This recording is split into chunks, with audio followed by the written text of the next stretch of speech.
58. kiri. Elu sisseseadmine Urantial. Kogu Sataanias on ainult 61 Urantiaga sarnanevat maailma, elu teisendamise planeeti. Enamik asustatud maailmu rahvastatakse kindlaks kujunenud meetodeid kasutades. Neil sfääridel antakse elukandjatele elu istutamiskavades vähe tegevusvabadust. Kuid ligikaudu iga 10. maailm on detsimaalplaneet ja määratud elukandjate erilisse registrisse. Neil planeetidel lubatakse meil läbi viia teatavaid katseid, et elusolendite standardseid universumi tüüpe muuta ja võimaluse korral täiustada. 1. Füüsilise elu eeltingimused. 600 miljonit aastat tagasi saabus Jerusemilt tähetatud elukandjate komisjon Urantiale ja asus uurima füüsilisi tingimusi, et Sataania süsteemi maailmas number 606 elu käivitada. See pidi olema meie 606 kogemus Nebadoni elumudeli käivitamisel Sataanias ja meie 60. võimalus teha muudatusi ning käivitada teisendeid kohaliku universumi põhilistes standardsetes eluskeemides. Tuleb arvestada, et elukandjad ei saa käivitada elu enne, kui sfäär on evolutsioonitsükli sissejuhatamiseks küps. Me ei saa ka elu arengut rohkem kiirendada, kui seda toetab ja võimaldab planeedi füüsiline edenemine. Sataania elukandjad olid kavandanud naatriumkloriidil põhineva elumudeli, mistõttu ei saanud selle istutamiseks enne sammu astuda, kui ookeanivesi oli piisavalt soolaseks muutunud. Urantia tüüpi protoplasma saab funktsioneerida ainult sobivas soolalahuses. Kogu inimese eellaste elu, nii taimne kui ka loomne, arenes soolalahuse keskkonnas ning isegi kõrgemad maismaaloomad poleks saanud elada, kui ei oleks ringelnud nende vereringesse elutähtis soolalahus, mis vabalt ujutab, lausa uputab kõiki pisimaidki rakke selles sügavas soolvees. Teie ürgsed eellased ujusid soolases ookeanis. Praegu ringleb seesama merevee sarnane soolalahus vabalt teie kehades, uhtudes iga üksikrakku vedelikuga. See vedelik on kõigi oluliste omaduste poolest keemiliselt võrreldav soolveega, mis käivitas esimeste planeedil funktsioneerinud elusrakkude esimesi protoplasma reaktsioone. Kuid selle ajajärgu algul oli Urantia igas suhtes aeglaselt arenemas seisundi poole, mis oli soodne algeliste, mereliste eluvormide püsima jäämiseks. Aeglaselt, kuid kindlalt valmistas füüsiline areng maakeral ja seda ümbritsevates kosmosepiirkondades ette tasandit hilisemateks katseteks seada sisse eluvormid, mis meie otsuse kohaselt nii maakeral kui ka kosmoses tekkiva füüsilise keskkonnaga kõige paremini sobiksid. Seejärel pöördus Sataania elukandjate komisjon Jeruusalemile tagasi, eelistades oodata elu istutamise tegeliku alustamisega kuni mandrimassi edasise jagunemiseni, mis tekitaks veelgi enam sisemeresid ja varjulisi lahti. Planeedil, kus elu on merelist päritolu, loovad elu istutamiseks ideaaltingimused paljud sisemered, pikad madala veega ja varjuliste lahtedega rannikud ja maakera veed olidki juba selliselt jagunemas. Need iidsed sisemered olid harva sügavamad kui 150–200 meetrit. Päiksevalgus suudab tungida merevees enam kui 200 meetri sügavusele. Ning just sellistelt maheda ja mõõduka kliimaga merekallastelt leidis primitiivne floora ühel hilisemal ajastul tee maismaale. Seal võimaldas atmosfääri kõrge süsinikusisaldus uutel maismaaeluvormidel kiiresti kasvada ja vohama hakata. Kuigi atmosfäär oli tol ajal ideaalne taimede kasvamiseks, sisaldas see nii palju süsinikdioksiidi, et ükski loom, ammugi inimene, poleks saanud maakera pinnal elada. 2.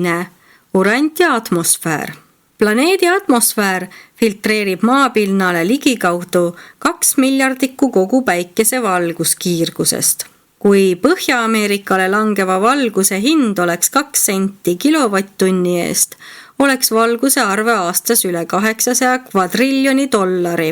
Chicago päikesepaiste arve moodustaks kaugelt üle 100 miljoni dollari päevas. Ning tuleks arvestada, et te saate päikeselt energialt ka muul kujul. Valgus ei ole ainus päikeselt teie atmosfääri jõudev and. Urantiale valatakse tohutult päikeseenergiat, mille lainepikkus jääb inimese nägemisvõimest nii üles kui ka allapoole. Maakera atmosfäär on spektri kõige ultravioletsemale päiksekiirgusele peaaegu läbimatu. Enamik neist lühikestest lainepikkustest absorbeerub osoonikihis, mis katab maakera ligikaudu 16 kilomeetri kõrgusel asuva ühtlase kihina ning ulatub 16 kilomeetri kaugusele kosmosesse. Sellel alal paiknev osoon moodustaks maakera pinnal valitsevatest tingimustest vaid 2,5 millimeetri paksuse kihi. Vaatamata sellele kaitseb see suhteliselt väike ja pealtnäha tähtsusetu osoonikogus urantia elanikke päikesevalguses sisalduvate ohtlike ja hävitavate ultraviolettkiirte eest. Ent kui see osoonikiht oleks veidigi paksem, jääksite ilma väga tähtsatest ja tervistavatest ultraviolettkiirtest, mis praegu maakera pinnani jõuavad ning mis on ühe teie kõige olulisema vitamiini tekitajad. Ometi peavad mõned teie kõige fantaasiavaesematest surelikest mehhanistidest ainelist loodut ja inimese evolutsiooni endiselt juhuslikuks nähtuseks. Urantia keskteelised on kogunud enam kui 50 000 füüsika ja keemiaalast fakti, mida nad peavad juhuse seadustega ühitamatuteks ning mis demonstreerivad nende väitel vaieldamatult ainelise loodu arukat otstarbekust. Ning kõige selle puhul pole veel arvestatud neid enam kui 100 000 kataloogitud leidu muudest valdkondadest peale füüsika ja keemia, mis nende väitel tõendavad meele osalemist ainelise kosmose kavandamisel, loomisel ja alal hoidmisel. Teie päike valab lausa ojadena välja surma külvavaid kiiri ning teie meeldiv elu urantial on võimalik tänu enam kui 40 pealtnäha juhuslikule mõjule, mis kaitsevad teid samamoodi kui see ainulaadne osoonikiht. Kui atmosfääri kataks maakera nagu tekk, kiirgaks soojus öösel nii kiiresti ära, et elu saaks säilitada vaid seda kunstlikult alal hoides. Maakera atmosfääri alumised 8 kuni ligi 10 kilomeetrit moodustavad troposfääri. See on tuulte ja õhuvoolude ala, kus tekivad ilmastikunähtused. Selle kihi kohal asub sisemine ionosfäär ja järgmisena stratosfäär. Maakera pinnalt 10 kuni 13 kilomeetri võrra kõrgemale tõustes langeb temperatuur pidevalt ning on mainitud vahemikku jõudes ligikaudu 57 kraadi alla 0 Celsiuse järgi. Järgmise 64 kilomeetri jooksul jääb temperatuur vahemikku -54 kuni -57 kraadi Celsiuse järgi. See konstantse temperatuuriga ala on stratosfäär.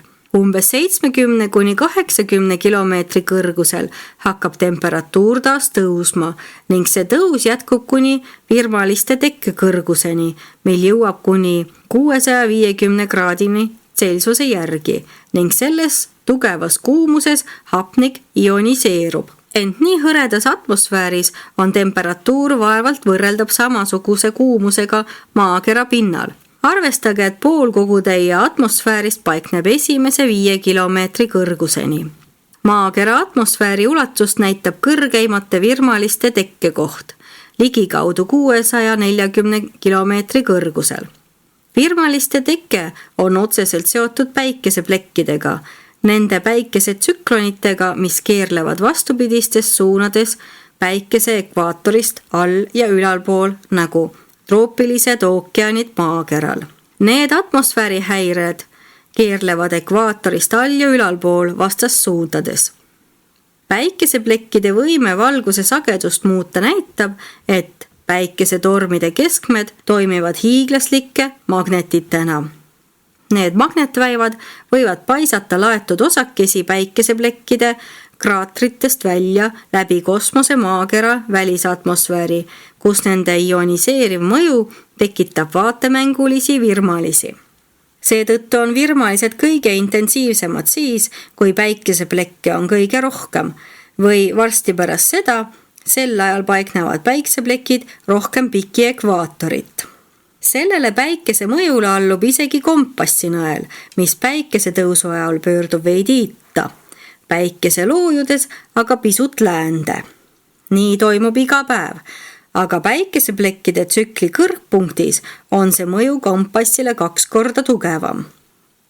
Niisugune kompassi igapäevane liikumine on reaktsioon atmosfääri ülaosa ionisatsiooni suurenemisele päikesevalguse mõjul. Teie pika ja lühilaine raadiosaadete edastamist pika vahemaa taha võimaldab 2 erineva elektrit juhtiva piirkonna olemasolu stratosfääri ülemises kihis. Teie raadiolevi häirivad mõnikord kohutavad tormid, mis nendel ionosfääri välisaladel vahetevahel raevutsevad. 3. Ümbritsev kosmos. Universumi ainestumise algusaegadel esineb kosmosealade vahel tohutuid vesinikupilvi, täpselt samasuguseid astronoomilise tolmukogumeid, mis iseloomustavad praegu paljusid alasid kaugetes kosmosepiirkondades. Suur osa korrastatud ainest, mida lõõmavad päikesed lõhustavad ja hajutavad kiirgava energiana, on algselt moodustunud neis juba ammu tekkinud kosmose vesinikupilvedes. Teatavates ebatavalistes tingimustes lõhustub aatomeid ka suuremate vesinikukoguste sees. Ning kõigi nende aatomite moodustumise ja lõhustumise nähtustega kaasneb kosmose lühilainelise kiirgusenergia voogude tekkimine. Neid mitmesuguseid kiirgusi saadab Urantial tundmatu kosmoseenergia vorm.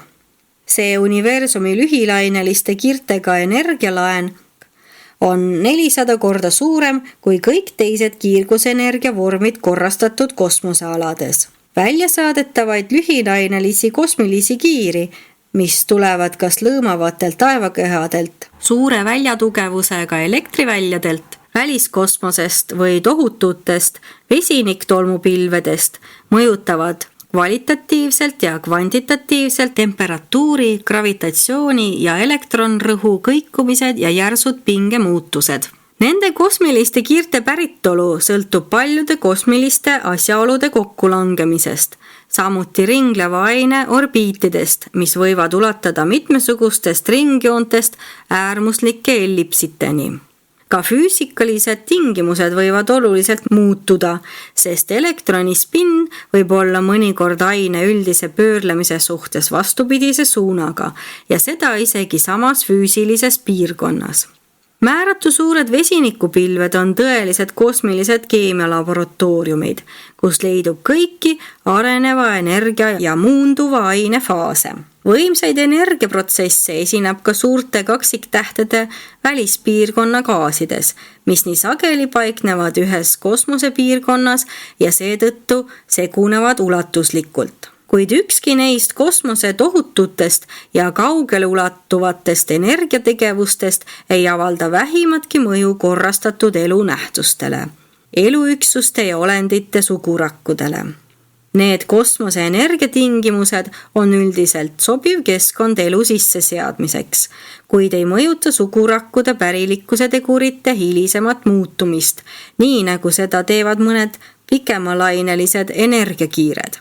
Elukandjate istutatud elu on kogu selle kosmoseenergia lühilaineliste kiirte hämmastava tulva suhtes täiesti immuunne. Kõik need olulised kosmilised tingimused pidid olema soodsalt arenenud, enne kui elukandjad said elu sisseseadmist Urantial tegelikult alustada. 4. Elukoidiku ajajärk. Ärge sattuge segadusse asjaolust, et meid nimetatakse elukandjateks. Me võime tuua ja toome planeetidele elu, kuid Urantale pole me elu toonud. Urantia elu on ainulaadne, sellele planeedile ainuomane.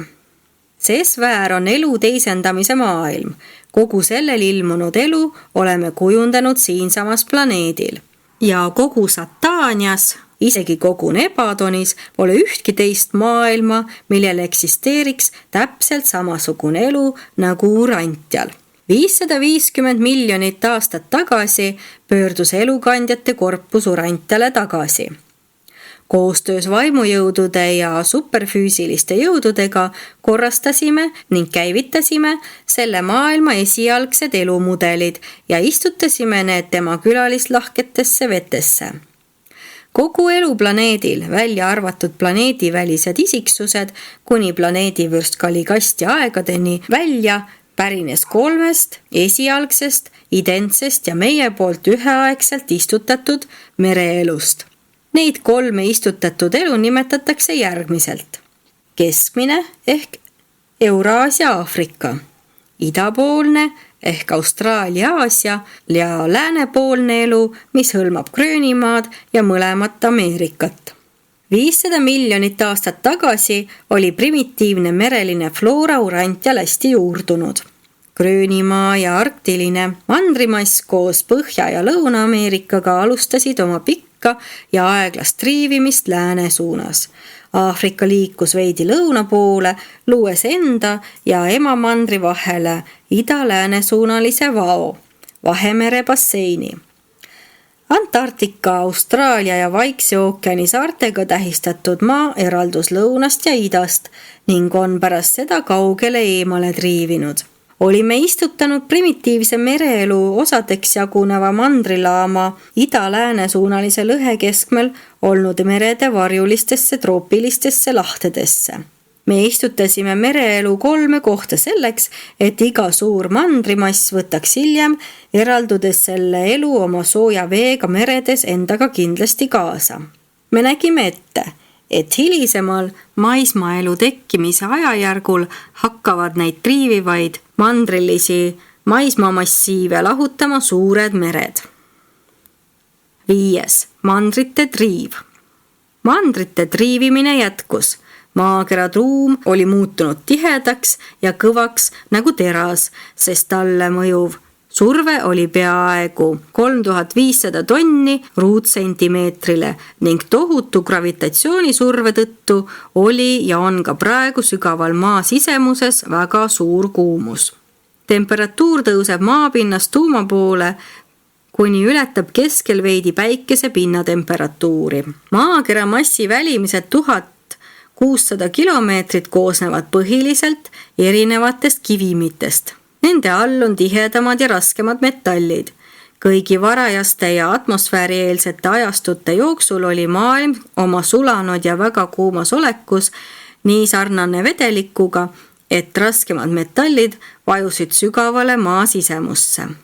Tänapäeval pinna lähedal paiknevad metallid pärinevad iidsetest vulkaanidest, hilisematest ja ulatuslikest laavavoogudest ning hiljutisematest meteoriidi ladestustest. Väliskoor oli ligikaudu 64 kilomeetri paksune. Seda väliskesta toetus kohe selle all muutliku paksusega sulabasaldi meri, liikuv sulalaavakiht, mis püsis kõrge surve all, kuid kaldus alati sinna-tänna voolama, et võrdsustada planeedi muutuvaid rõhkusid, stabiliseerides seega maakera koort. Ka tänapäeval ujuvad mandrid sellel mitte kristalliseerunud sulabasaldi merest padjal. Kui seda kaitsvat kihti ei oleks, raputaksid tugevamad maavärinad maakera sõna otseses mõttes tükkideks. Maavärinaid põhjustavad tahke, väliskoore libisemised ja nihked, mitte vulkaanid. Maakoore laavakihtide jahtumisel moodustub graniit. Urantia keskmine tihedus ületab veidi rohkem kui 5,5-kordselt vee tiheduse. Graniidi tihedus on vee tihedusest ligi 3 korda suurem. Maakoor on 12 korda veest tihedam. Merepõhi on mandrimassidest tihedam ning see hoiabki mandreid vee kohal. Kui merepõhi merepinnast kõrgemale suruda, selgub, et see koosneb suures osas basaldist, mis on mandrimasside graniidist tunduvalt raskem laavavorm. Samas kui mandrid ei oleks merepõhjast kergemad, tõmbaks gravitatsioon merede servad mandrite peale, kuid sellist nähtust pole täheldatud. Merede raskust suurendab samuti merepõhjale avaldatavat survet. Madalama, kuid suhteliselt raskema merepõhja kaal pluss selle kohal lasuva vee kaal on peaaegu võrdne kõrgemate, kuid palju kergemate mandrite kaaluga. Ent kõik mandrid kalduvad merre libisema. Mandri surve merepõhja sügavusel on ligikaudu 1400 kilogrammi ruutsentimeetri kohta. See tähendab, et oleks mandrimassi rõhk 5000 meetri kõrgusel merepõhjast. Merepõhjas on veerõhk ainult ligikaudu 350 kilogrammi ruutsentimeetri kohta. See rõhkude vahe põhjustabki mandrite libisemist merepõhja poole. Merepõhja vajumine elueelsetel ajastutel oli tõuganud ühtse mandrilaama nii kõrgele, et selle külgsurve põhjustas ida-, lääne- ja lõunaservade libisemist allamäge üle selle all paiknenud poolvedela laava ümbritseva Vaikse ookeani vetesse. See libisemine kompenseeris mandri surve nii täielikult, et iidse Aasia mandri idarannikul ei tekkinud laia lõhet, kuid sellest ajast saadik on idapoolne rannikujoon kõrgunud kõrval olevate meresügavuste kohal, ähvardades libiseda vete hauda. 6. Ülemineku ajastu. 450 miljonit aastat tagasi toimus üleminek taimselt elult loomsele. See muutus tekkis varjuliste troopikalahtede ja eralduvate mandrite pikkade rannikujoonte, laguunide madalas vees. Areng, mis oli ette nähtud juba algsetes elumudelites, kulges järk-järgult. Varaste primitiivsete taimsete eluvormide ja hilisemate kindlapiiriliste loomsete organismide vahel oli palju üleminekuvorme. Ka praegu leidub veel üleminekuajastusse kuuluvaid limaseeni, mida võib vaevalt taimede või loomade hulka liigitada. Kuigi on võimalik jälgida taimse elu arengut loomseks ning ehkki on leitud taimede ja loomade üleminekuseirjaid kõige lihtsamatest organismidest kõige keerulisemate ja arenenumate eluvormideni, ei leia te samasuguseid ühenduslülisid loomariigis suurte alajaotuste ega kõrgeimate inimeseellaste loomaliikide ja inimrasside koidiku inimeste vahel. Need niinimetatud puuduvad lülid jäävad igaveseks leidmata sel lihtsal põhjusel, et neid pole kunagi olnud. Erinevatel ajajärkudel tekib täiesti uusi loomse elu liike. Nad ei arene väikeste muudatuste järk-järgulise kogunemise tulemusena. Nad ilmuvad äkki, täisvereliste uute eluklassidena. Uute liikide ja mitmekesiste elusorganismide klasside ilmumine äkki on bioloogiliselt täiesti seletatav, rangelt looduslik. Neis geneetilistes mutatsioonides pole midagi üleloomulikku.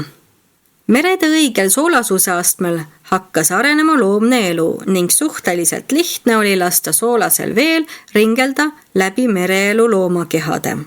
Kui aga mered kokku tõmbusid ja soolasisaldus tunduvalt tõusis, kujunes neil samadel loomadel võime oma kehavedelikke soolasust vähendada, nii nagu organismid, kes õppisid elama magedas vees, omandasid võime hoida oma kehavedelikke naatriumkloriidi sisaldust leidlike soolasäilitamisvõtetega õigel tasemel.